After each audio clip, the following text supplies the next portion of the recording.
Welcome. Hello. We're here. It's episode 1, the 90-day website mastery podcast. I'm here with Pascal. How are you, Pascal? I'm very well. Thank you very much. We're going to be talking about website for the next half hour, so I'm very pleased indeed. We are celebrating the launch of our new program and the completion of our first website podcast series, which was the best practice webinar series. And well, it's you and me. We just have so much content.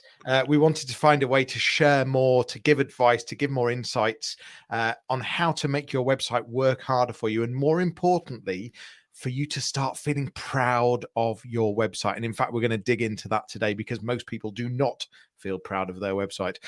Each episode will comprise of 4 segments. So we've got the You Ask, We Answer, and that's where we've got a question that's been submitted to our audience or that's been researched online, and we're going to debate that question and answer that question.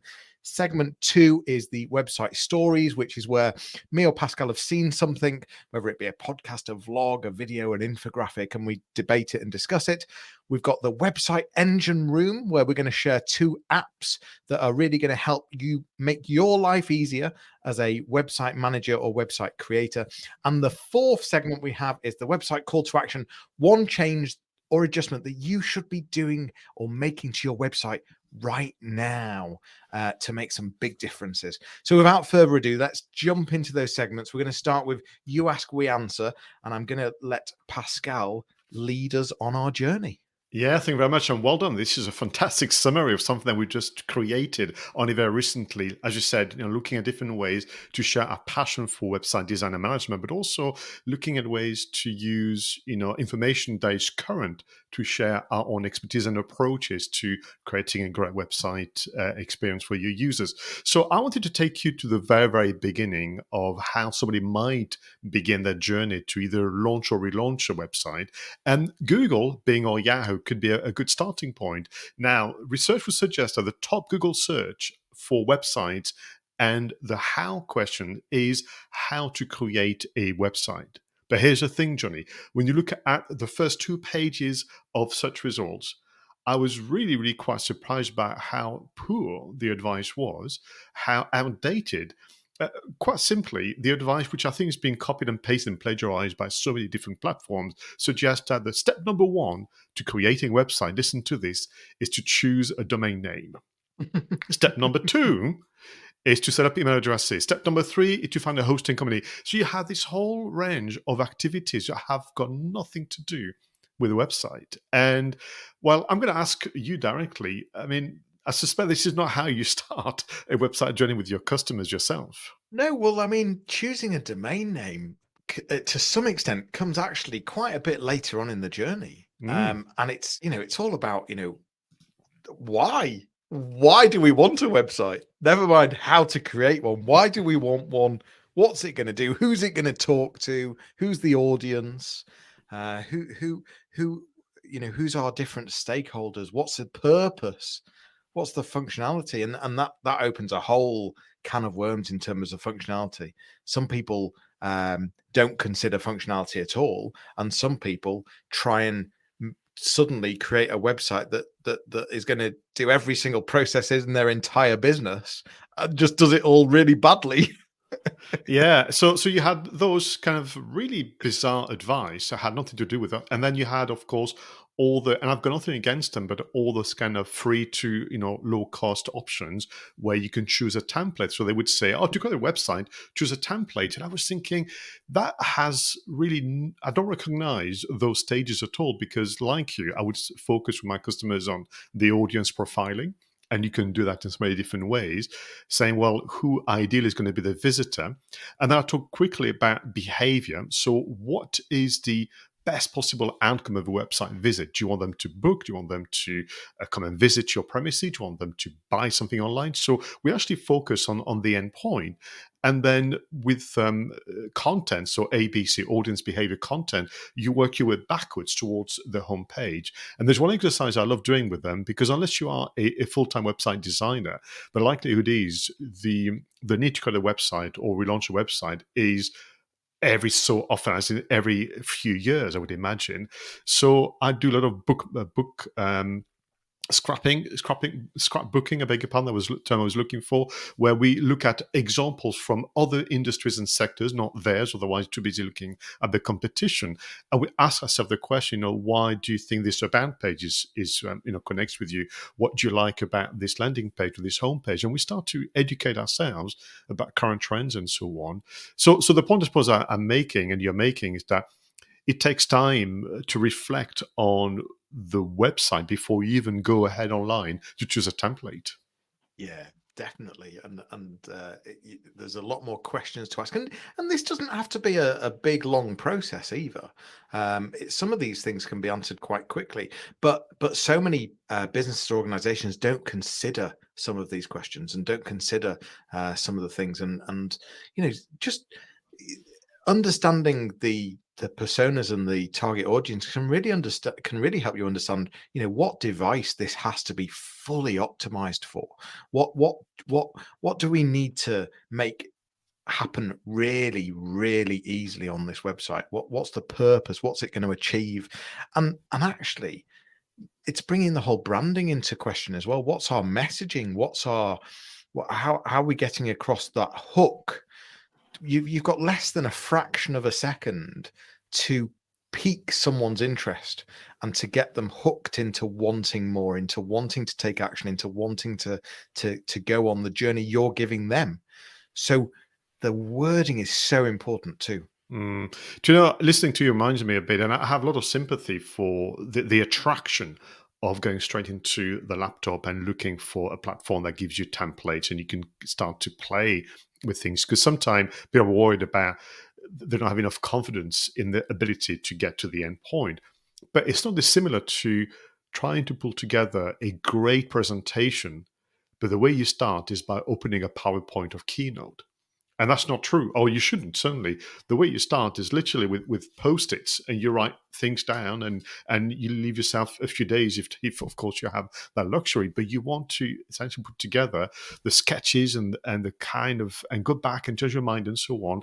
But do this, which is what you're describing, in conversation mode. I don't think this should be a solitary activity. Yeah, no, a bit of a mind map, and you've already said that this isn't about us saying we're against free tools and templates. Far from it. Actually, we love that sort of stuff. And just like you said, PowerPoint for presentations, absolutely. It's just the thought process and it's the process and how you go about it and the questions that you need to ask that's the missing ingredient in a lot of the time. No, absolutely. It's a bit like I'll use this analogy, and then we move on to the next segment. You want to launch a restaurant, but you've not worked out the menu and the Mm, food, and yet you want to build the restaurant. You want to start to put the branding, and you want to put all the yeah, yeah. decorations and so on. You've got to do it the other way. All right. So I'm sorry, Google, but your search results are rubbish. We're not going to accept them. So we're going to go ahead and change them. All right. Website stories. So this is our segment where we use a content online, whether it's podcast, an article, or a video, which allows you and I to react to what is happening. And I came across this great article written by Duncan McRae, who's a tech journalist and editor for Marketing Tech News. And the article, well, the strapline and the title is as follows: 47% of UK businesses are embarrassed by their website. Embarrassed when they are in front of a key stakeholder and a customer. Interesting. Well, I mean, this goes back to why we put our program together. Anecdotally, we hear this all the time. Whether it be in our training sessions, whether it be one-to-ones, it's that moment that a potential client, a potential customer says to you, "Can I have your website address?" And inside you, your stomach suddenly turns because it's like, oh no, you don't want to go on my website. No, it doesn't. It's not a good picture. It's not the true representation, and you do not feel proud of your website. You said it earlier in the green room a moment ago. We were just talking about this particular subject, and you said it's been amazing because anecdotally we've had this for a long time, but we've never had the data. Never. And this article gives the data. And what was interesting, so Duncan was reflecting on the research done by a CMS company called Storyblock, and they had additional data. So I'm going to read them out to you. So 92% think their website poor user experience is costing them sales, and a vast majority are spending 3.5 hours a week fixing problems and errors on their websites. So what you have is a situation where the relationship people have with their website is one where they just don't feel good about it themselves. It's not a positive, because if you spend time fixing errors as opposed to running it and creating content, getting positive reaction and so on, you have a complete disconnect. And I find that you and I, the work we do through the workshop, the conference and the webinars is actually reconnecting people with the website platform, a solution that is really a source of a positive thinking, that it's re-energizing, that they feel proud to share and comment upon online. And there's a bit of a journey to go through, but my view, 47%. If I think about the number of people who apologize to me before they even show me their website in a workshop situation, I would say it's higher than that. Yeah, yeah. Yeah, because one of the things that I do is I do live SEO audits, and so for that I need I need the domain name, the website address, and it must be 8, if not 9 times out of 10, so 80 or 90%. The first comment that comes out will be some kind of excuse as to why it's not going to look good when I bring it up on that screen. Mm, And it's scary. It's like you were talking about. It's a bit like the old chair in the office yeah, that yeah. that gives you heartache. Every time you sit on it, you're like, oh, but it's only until it sort of either breaks or you have to suddenly go and get some physio because your back is so bad Mm. that you then finally do something about it. It's interesting. We, and I include myself in that, of course, we can really get comfortable with being uncomfortable. So the website is embarrassing you, but you don't do much about it because, again, there's lack of motivation, lack of understanding. There's also poor experience with previous suppliers. There's all sort of things. Listen to our viewers and listeners. Jonny and I have been there. We've heard it before. We know what it's like to be a very busy business owner and team leader, and you've got to also run the website successfully. So, and that's what this podcast is going to explore with you. But for me, it's just that, which is, don't wait until there's risk of injury or near death before you make the changes to the website. Yeah, that's the thing. It's I mean, it's like people's health. They don't do anything until it's that Mm, bad. But interesting. You know what you've just made me think here, and I think it is really worth mentioning. This even happens on new websites. So we're not okay. even talking about old websites necessarily. I mean, you must experience that as well, where that you've asked for the website address. It's not because it's an old website that they're embarrassed necessarily. It's just because they just don't like the website. They Mm. don't feel proud of it. They might have only had it for 6 months, but they don't feel proud of it. I think for me, it's this to do with the lack of activity and commitment. So this is where the blogging element, which as you are, I'm a big fan, because you can really motivate a company wide kind of involvement with the website, as opposed to something that is forgotten about, and it's only when there's a message or when it's time to renew the hosting fee that people remember they have a Yeah, website. absolutely. And listen, John and I, of course, are very passionate about website platforms, and part of one of the driving forces of this program, this podcast, the fact that we're mightily aware that activities and subjects like social media, SEO, email marketing, and the list can go on, get a lot of the spotlight. But when it comes to website, it's almost, well, people should know, but they don't. And more importantly, in April this year, we are celebrating 30 years of internet. 1993, Tim Berners-Lee released, the code for the web browser. And 30 years later, I would agree, people should know and do better. But we're not there. And I think it's to do with the lack of frequency in which people look at their website and update their website as well. There's a link there, I suspect. Absolutely. We should say, by the way, we are live on LinkedIn, we're live on YouTube, we're live on Facebook. You may be listening to us on the podcast, which we take this, we then upload it to the podcast. So welcome, thank you for listening, thank you for being here. We've got a comment on Facebook right now saying, don't see a physio for your back problems, come and see a chiropractor. I'm guessing that could be a chiropractor. But yeah, thanks for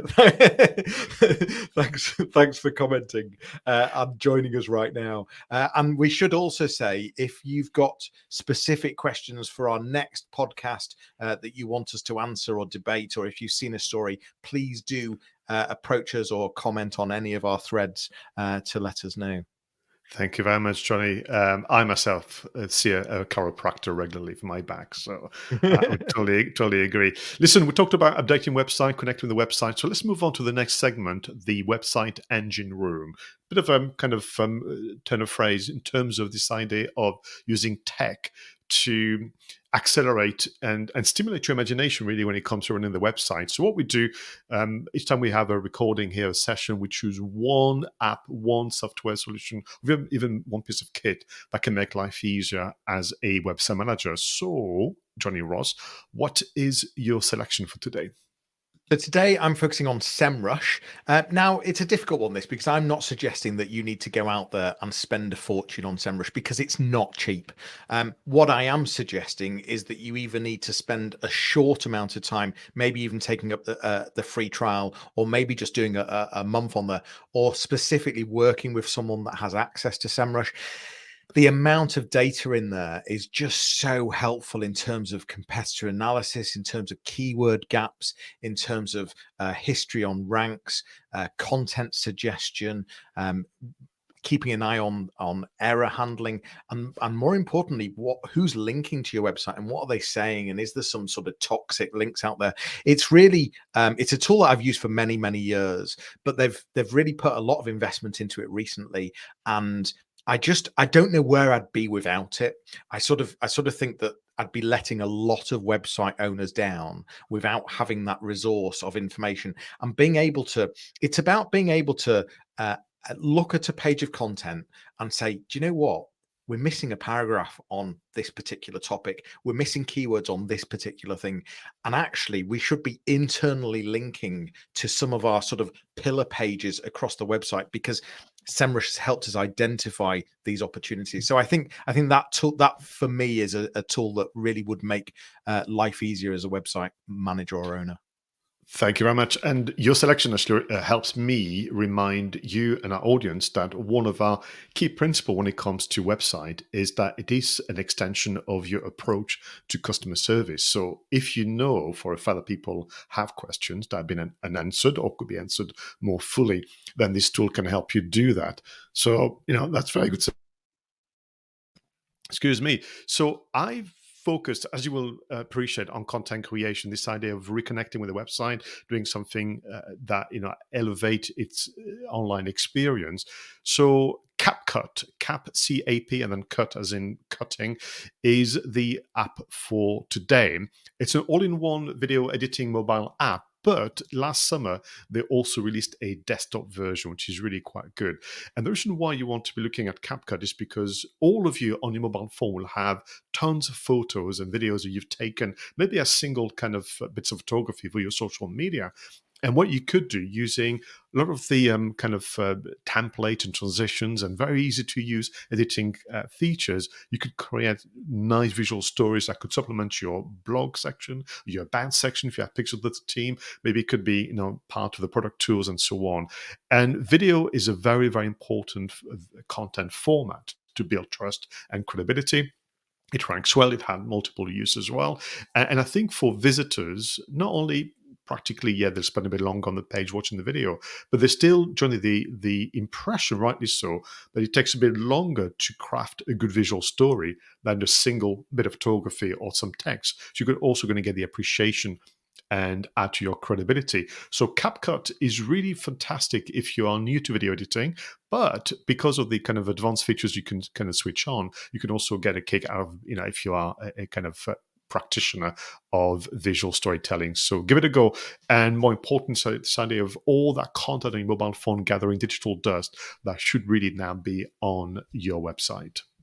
Do you know digital dust? I heard a fact yesterday that the percentage of photographs ever taken in the history of the world, what percentage do you think was taken last year? So the entire percentage of photographs that are taken in the history of the world. Well, I know we're talking video, but Mm. photographs. What percentage do you think was taken last year? In 1 year, well, the way you're kind of leading it to it, I'm going to say, what, half, 50%? 98%. No, come on. 98%. Yeah. That's I my mean, point. People are snapping away, but not using it then. yeah. Well, And and and you take 30 pictures for one picture. You see one mm, thing, you snap 30 times. It's yeah, crazy. And so there's so much video, and you're right. I mean, just imagine the montages you could make from some of these videos, and bring stuff to life, yeah. No, no. and show personality, and yeah, totally. So we can link them together then. You could be inspired by the data you can get from, do you say SEMrush or SEMrush, yeah. SEMrush? SEMrush. Well, like, yeah, you're right. No, I don't know. That's what I was checking. So you get inspiration for suggestions in terms of content ideas from SEMrush. Then you ask yourself the question: do we have it already? You may have 8% of that story already, and then you can just complement it, or you give yourself a brief to go right. To illustrate this point or to actually show it in different ways, because people will learn different ways. Some people like to read, listen, and watch, so you could cover all preferences and more. Then you can use CapCut to complete that. Well, since we are in the business of giving people things to do, let's move on to our final segment, the website call to action. So what we do with each of those recording, we give you one change, one adjustment, one activity that's going to make a huge difference to your website right now. So Jonny, what would be your recommendation? So quite topical. Google Analytics 4. Google are firing emails out to everyone at the moment. They are sunsetting Google Analytics, what we call Universal Analytics. That goes in June. Google Analytics 4 launched probably a good year and a half ago. But it's time to move your data to Google Analytics 4. There's probably a couple of reasons, just really quickly. One of the reasons being the more data you can give Google, the more you're going to be used and increase your search ranks. It's as simple as that.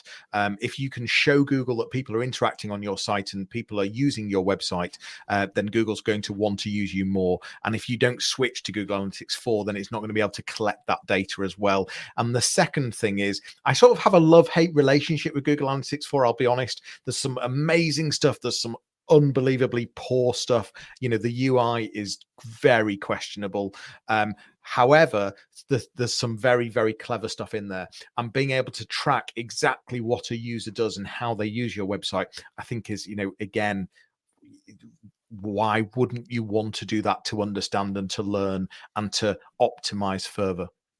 Oh, thank you very much. Am I right in thinking, because I'm getting emails now like everybody else, saying July is, the deadline, give or take, that if you've not made the transition supported by your technical team, no doubt, that you will lose the data. That is to say, the transition means that the risk is that the history of your website will be lost as well. Is that Yeah, a so fact? good. So I don't want to scaremonger, because Google have said in one of their most recent emails that they're going to automatically start creating GA4 accounts and transfer some of the data, not transfer the data, but transfer the collection of the data. The For me, it's about the ownership of that, and it's about making sure that it's been set up correctly instead of a robot doing it, and more importantly, taking that as an opportunity to redress what you're actually tracking on the website, because there's so many opportunities that Google isn't going to automatically put in place at all. That does need a human, and so for me, it's the opportunity to get that set up correctly. No, and to be able to like for like comparison previous years and behaviors and that kind of things. Yeah, the sooner you do it, the sooner you can start comparing. Whereas if you leave it till the last minute, or you leave it for Google to automate it, the less comparison data you'll have. Absolutely. Now, my website call to action, I'm going to ask people to review the last 6 months of activities and take note of your achievements, new contract wins, project completed, new staff onboarded, maybe awards, qualifications, certifications, and so on. Because what happens, Jonny, we're all so busy looking after our customers, we sometimes move on to the next thing very, very quickly, and we don't take a moment to keep track of that. And we need to, my recommendation would be appoint somebody in the office to be the person that every week ask any milestones, anything we need to record, because all that information needs to then find its way on your website. It could be, for example, they need to refresh the sets of customer logos you have on the trusted by section. Perhaps your case studies need refreshing. Perhaps they need videos as opposed to just completely changing the content. What about the team biographies? People have completed more projects, they have more track record, they have new qualifications. So you want to really do the exercise first of going through the last 6 months and then compare and contrast the website. Don't do it the other way, because people tend to go to the website first, Jonny, but then they look and go, yeah, it's fine, and then move on with the day, as opposed to doing the kind of editorial exercise. And then once you've done also those, at least the last 6 months, compare with SEMrush. There could be in there as well some content ideas. As you can see, it all kind of fuel itself. So that's my website call to action for today. That is a really good call to action, to stay proud of your website, to keep it in the moment of the moment. That's one of the bits that often is left behind, that it becomes dated. And so if you can keep it of the moment, I think that's a big opportunity. Rather surprisingly, that is the end of episode 1, Jonny Ross. Yeah, well, it's the new podcast series that we've got, which is to complement our 90-day website mastery program. For more information, you can go to 90daymarketingmastery.com. You'll be able to book a discovery call with myself or Pascal. This is the audio companion. We want you to listen whilst you're working. We want you to start putting some of these call to actions into place. We'll be back for another podcast episode. In the meantime, feel free to send your questions, share your preferred app and links to your website once you've made the changes we've spoken about, and we'd love to have a look at it and give you a shout out. But bye for now, everyone. We'll leave you with a fun video, an audio montage, whilst you go through your notes and actions. Thanks, Pascal. Thank you, Jonny. See you soon, everyone. Take care.